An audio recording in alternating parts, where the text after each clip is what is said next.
শহীদ ও আহত জুলাই যোদ্ধাদের মৌলিক অধিকার জুলাই সনদের সংরক্ষণ সহ ৩ দফা দাবিতে সংসদ ভবনের দক্ষিণ প্লাজায় অবস্থান নেয়াদের সরিয়ে দিয়েছে পুলিশ।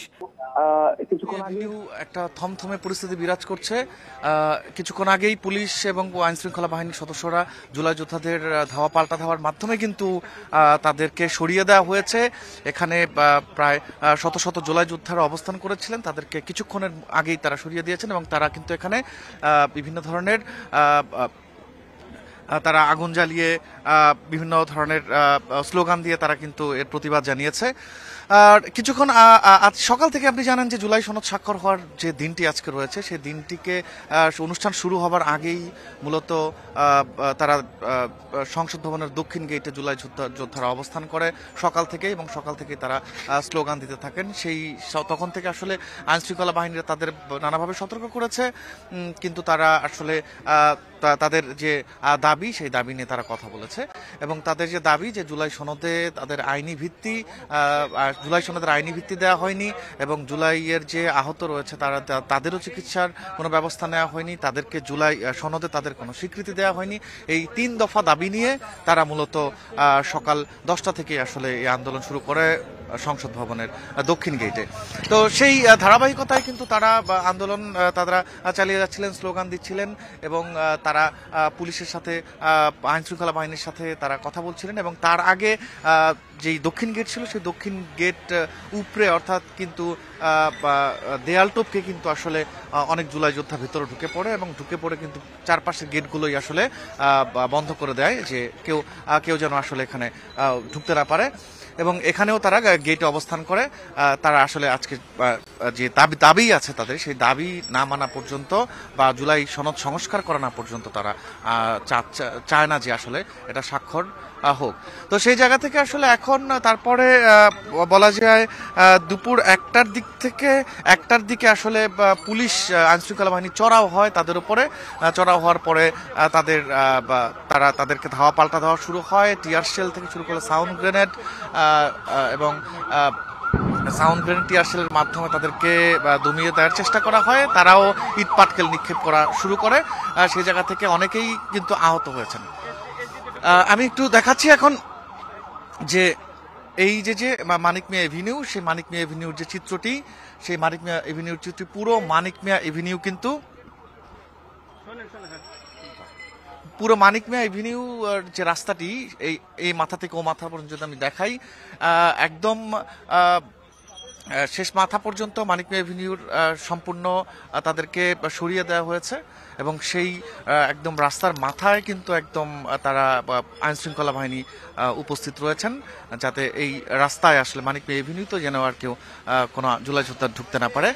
এবং এইদিকে আরেকটু যদি দেখানোর চেষ্টা করি আপনাকে, যে তারা এখনো বিভিন্ন জায়গায়, অর্থাৎ মানিক মিয়া এভিনিউর আশেপাশে বিভিন্ন জায়গায় অবস্থান করছে বলে জানা গেছে। আবার তারা যে কোনো সময় কিন্তু তারা আসলে এই মানিক মিয়া এভিনিউতে আসবেন এবং তাদের দাবি দাওয়া নিয়ে আন্দোলন করবেন। আমি এই জায়গাটা একটু দেখাতে চেষ্টা করছি যে এই জায়গাটা আসলে কি অগ্নিকাণ্ড, মানে আগুন জ্বালানো হয়েছিল, সেই জায়গাটায় পুলিশ অবস্থান করছে এবং পুলিশ এখনো প্রস্তুত রয়েছে যে কোনো সময় তারা আসলে মানিক মিয়া এভিনিউর রাস্তার দুই পাশে কিন্তু আইন শৃঙ্খলা বাহিনী উপস্থিত রয়েছে।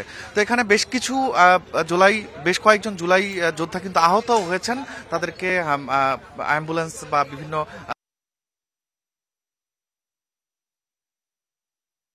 জুলাই সনদ স্বাক্ষর হওয়ার যে কথা রয়েছে, সেটা আসলে কতটা অনেকটাই অনিশ্চয়তার মধ্যেই আসলে পড়ে গিয়েছে বলে মনে হচ্ছে, কারণ চারপাশেই কিন্তু এরকম একটা অস্থিরতা দেখা দিয়েছে, যে কারণে কিন্তু এই জুলাই সনদ স্বাক্ষরটি অনেকটাই অনিশ্চয়তার দিকে রয়ে গেছে। এছাড়া আমরা জানি যে এনসিপি অর্থাৎ ন্যাশনাল সিটিজেন্স পার্টি অর্থাৎ তারা কিন্তু আনুষ্ঠানিকভাবেই জানিয়েছে তারা জুলাই সনদে অবস্থান করবেন, যোগ দেবেন না।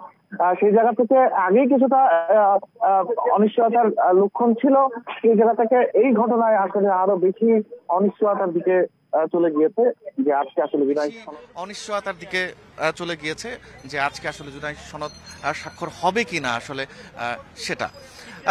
এই মুহূর্তে এখন মানিক মিয়া এভিনিউতে থমথমে অবস্থা। এবং চারপাশে কিন্তু আইন শৃঙ্খলা বাহিনী, র্যাব থেকে শুরু করে পুলিশ এবং অন্যান্য যে আইন শৃঙ্খলা বাহিনীর যে বাহিনী রয়েছে তারা অবস্থান করছেন। বিভিন্ন জায়গায় বিভিন্ন সময় টিয়ার শেল নিক্ষেপ করা হচ্ছে, সাউন্ড গ্রেনেড নিক্ষেপ করা হচ্ছে। তো সার্বিক পরিস্থিতি আসলে কতক্ষণ পর জানাচ্ছিলেন আসলে একটার দিকে কিন্তু তাদের বিভিন্ন দাবি দাওয়া এবং বিক্ষোভের প্রেক্ষিতে অধ্যাপক আলী রিয়াজ একটি সংক্ষিপ্ত বক্তব্য রেখেছিলেন তাদের উদ্দেশ্যে এবং তিনি তাদের সব ধরনের দাবি দাওয়া মেনে নেওয়ার বিষয়ে আশ্বস্ত করেছিলেন এবং তাদেরকে সময় বেঁধে দেওয়া হয়েছিল 5 মিনিট যেন তারা অনুষ্ঠান স্থল ত্যাগ করেন, তাদের দাবি দাওয়াগুলো মেনে নেওয়া হবে। এবং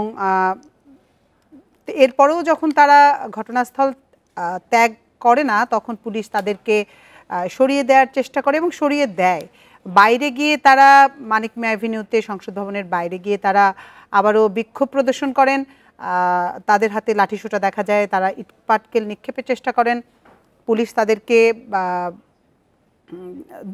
নিরাপদ দূরত্বে থাকতে বলেন, অনুরোধ জানান। এরপরে দেখা যায় যে পুলিশের গাড়ি তারা ভাঙচুর করেছে, আগুন আমরা জ্বলতে দেখেছি, অনেকক্ষণ ধরে দেখছি পুরো এলাকা ধোঁয়াচ্ছন্ন আমরা দেখতে পেয়েছি। এবং এরপরে আমরা সোয়াট টিমের সদস্যদেরকে দেখেছি, র্যাবের সদস্যদেরকে দেখেছি। সেনাবাহিনীর সদস্যরা তো গতকাল থেকে পুলিশের সাথে একসাথেই কাজ করছেন নিরাপত্তার উদ্দেশ্যে। রাজধানীর খামারবাড়ি এলাকা থেকে এর মধ্যে আমাদের সঙ্গে যোগ দিয়েছেন আমাদের সহকর্মী আরাফাত। আমরা সরাসরি যেতে চাই তার কাছে। আরাফাত, আপনি খামারবাড়ি এলাকার এই মুহূর্তের পরিস্থিতি কেমন দেখছেন? সেখানে তো জুলাই যোদ্ধাদেরকে একাংশকে সেদিকে সরিয়ে দিয়েছে পুলিশ, কি পরিস্থিতি দেখছেন আপনি সেখানকার?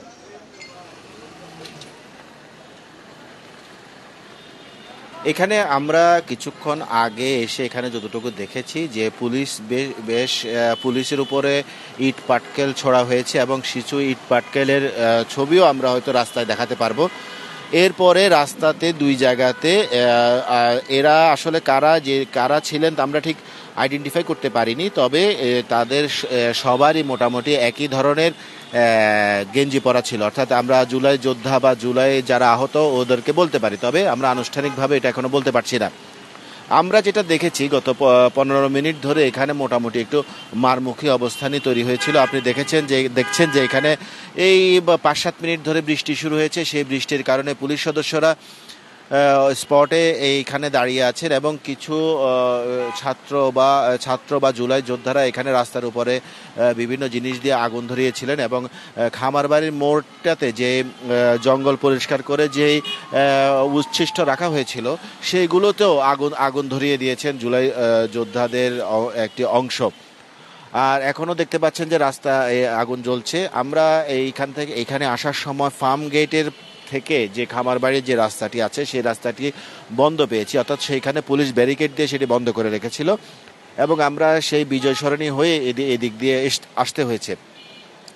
এখানে বৃষ্টির পরবর্তী সময় আসলে দোনো পক্ষই কিছুটা ঠান্ডা অবস্থায় আছেন। আমরা দেখতে পেয়েছি যে খামারবাড়ি থেকে যে পথটি পান্থপথের দিকে গেছে ভেতরের রাস্তা, সেই রাস্তাটিতে পুলিশের বেশ অবস্থান আমরা দেখতে পাচ্ছি এবং ওইখানে একটু আগে একজন পুলিশ সদস্যকে আটকে রাখা হয়েছে এরকম একটি খবরে এখানকার অর্ধেক পুলিশ সদস্য খামারবাড়ি থেকে পান্থপথে যাওয়া যে রাস্তাটি আছে সেই রাস্তার সামনে রয়ে গেছেন। আমরা দূর থেকে দেখতে পাচ্ছি যে কিছু সদস্য এখানে অবস্থান করছেন এবং পুলিশ মোটামুটি এখানে শক্ত অবস্থানে রয়েছেন।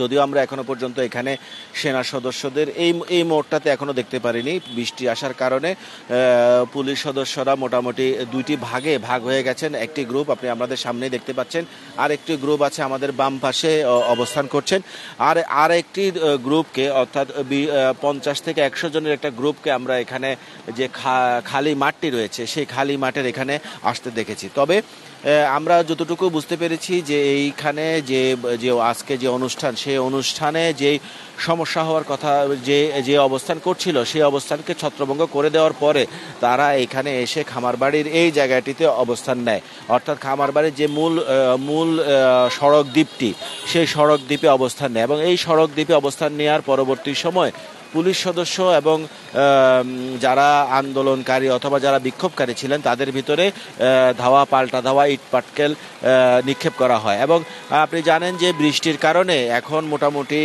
মোটামুটি স্বাভাবিক অবস্থা রয়েছে। এখনো পর্যন্ত দুই পক্ষের যে সংঘর্ষ, পুলিশ আর আন্দোলনকারীদের মধ্যে যে সংঘর্ষ, সেই সংঘর্ষ আমরা দেখতে পাচ্ছি না। আরেকটি বিষয় হচ্ছে যে এইখানে স্বাভাবিক সময় যেই ছাত্রদের থাকার কথা ছিল, এই থাকা ছাত্রদেরও আমরা এখানে এখন পর্যন্ত দেখতে পাচ্ছি না। আমরা দূরে দেখতে পাচ্ছি যে বিভিন্ন দোকানের সামনে কিছু ছাত্র অবস্থান নিচ্ছেন। আর আমরা দেখেছি যে কয়েকজন ছাত্র ভ্যানে করে এখান থেকে আসলে চলে যাচ্ছিলেন। তবে দু একজনকে আমরা কথা বলেছি, যে দুই একজন আমাদের বলছিলেন যে তাদের সহকর্মী বা সহযাত্রী বা সহযোদ্ধা যারা আছে তারা দু একজন আহত হয়েছে বলেও বলতে যাচ্ছে। আর ছাত্ররা যখন এখান থেকে যাচ্ছিলেন তখন তারা পুলিশ সদস্যদের উদ্দেশ্যে খুবই শক্ত কথাবার্তা বলছিলেন এবং কিছু শব্দ ব্যবহার করছিলেন। তবে এখনো পর্যন্ত আমরা দেখতে পাচ্ছি যে গত 5-7 মিনিট ধরে এখানকার অবস্থান স্বাভাবিক রয়েছে। তবে যতটুকু বুঝতে পারছি যে ফার্ম গেট থেকে যে রাস্তাটি খামারবাড়িতে আসছে সেই রাস্তাটি এখন খুলে দেওয়া হয়েছে। আমরা কিছু স্বাভাবিক যে যানবাহন, সেই যানবাহনকে এখানে আসতে দেখছি এবং আমরা মনে করছি যে এইখানের পরিস্থিতি এখন স্বাভাবিক হয়ে গেছে।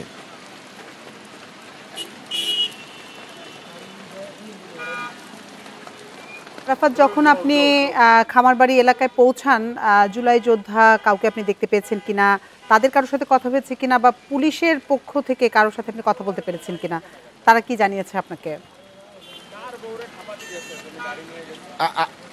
আমরা আপনার এই প্রশ্নের উত্তরটি আর একটু পরে দিতে চাচ্ছিলাম। আমরা এখনো ওই কোনো সদস্যের সাথে কথা বলতে পারিনি। কথা বললে আপনাকে আমরা পরবর্তীতে বুলেটিনে জানাতে পারবো বলে আশা করি।